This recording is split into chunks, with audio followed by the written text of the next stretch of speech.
చాలా సందర్భాల్లో మెయింటెనెన్స్ వేయాలి అనుకునే మహిళలు, మా హస్బెండ్ ఇన్‌కమ్ ఏంటో మాకు తెలీదండి.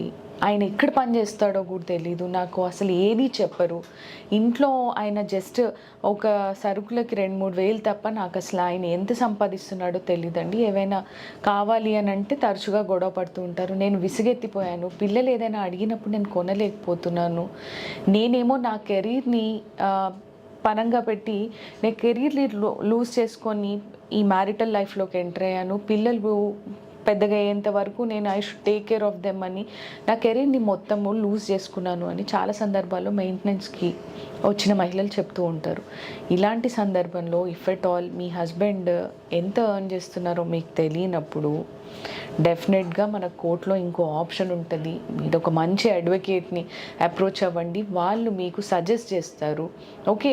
అతను మీకు అతని ఆస్తులు, అతని సంపాదన చెప్పనంత మాత్రాన మీకు మెయింటెనెన్స్ ఇవ్వాల్సిన అవసరం లేదో, మీరు మెయింటెనెన్స్‌కి అర్హులు కారో అనుకోకండి. డెఫినెట్‌గా మిమ్మల్ని మీ హస్బెండ్, పిల్లల్ని నెగ్లెక్ట్ చేసినప్పుడు మెయింటెనెన్స్‌కి మీరు అర్హులు.